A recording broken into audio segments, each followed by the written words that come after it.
నమస్కారం. నేను doctor Lalithya skin and laser centre Nalgonda. ఈరోజు మనము డైట్ అండ్ యాక్నీకి గల రిలేషన్ ఏంటో తెలుసుకుందాం. Diet contribute in development of acne. Yes, definitely it contributes in the development of acne. ఎందుకు అంటే మామూలుగా మనకి యాక్నీ బ్రేక్అవుట్స్ అనేవి జనరల్గా ఫుడ్, డైరీ ప్రోడక్ట్స్తో వీటితో అంత ఎక్కువగా ఉంటుంది అనుకుంటారు.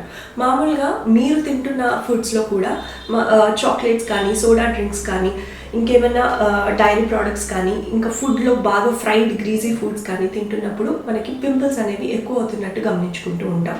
ఇదంతా మామూలుగా ప్యూబర్టీలో ఎందుకు జరుగుతుంది అంటే insulin like growth factor 1 hormone అనేది ప్యూబర్టీలో ఎక్కువగా ఉంటుందన్నమాట. సో ఈ ప్యూబర్టీలో ఆల్రెడీ ఈ IGF-1 అనే హార్మోన్ ఎక్కువగా ఉండడం వల్ల దానితో పాటుగా మనము ఈ హై గ్లైసెమిక్ ఇండెక్స్ ఫుడ్స్ ఏవైతే ఉన్నాయో అవి తింటూ ఉంటే ఇంకా ఈ IGF-1 హార్మోన్ అనేది ఇంకా ఎక్కువ ప్రొడక్షన్ ఉంటుంది.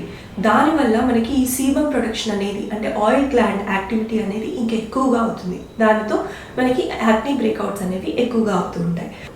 సో ఇవన్నీ ఎక్కువగా కాకుండా ఉండడానికి మనం ఎట్లాంటి ఫుడ్స్ అనేవి అవాయిడ్ చేయాలి? సో ఫస్ట్ మనకి బ్రెడ్స్, స్వీట్ అండ్ బ్రేక్ఫాస్ట్ కానీ, ఫ్రైడ్ ఐటమ్స్ కానీ, అండ్ ఈ మామూలుగా కార్న్ఫ్లేక్స్, చాకోస్ ఇట్లాంటివి మనము బ్రేక్ఫాస్ట్లో తింటూ ఉంటాము. ఎక్కువగా షుగర్స్ వేసేసుకొని తింటూ ఉంటాం. ఎనీథింగ్ షుగర్ ఏదైనా కానీ షుగరే అండి. సో అట్లాంటి షుగర్స్ మనము వేసుకొని ఈ కార్న్ఫ్లేక్స్ బ్రేక్ఫాస్ట్ లాగా తీసుకొని ఓట్ మీల్స్ కానీ ఏవైనా కానీ తీసుకుంటూ ఉంటే మనకి ఈ గ్లైసెమిక్ ఇండెక్స్ ఫుడ్ ఇది తీసుకోవడం వల్ల IGF-1 అనేది ఇంకా ఎక్కువగా అయిపోతుంది. సో దానివల్ల మనకి బ్రేక్అవుట్స్ అనేవి ఎక్కువ అవుతూ ఉంటాయి.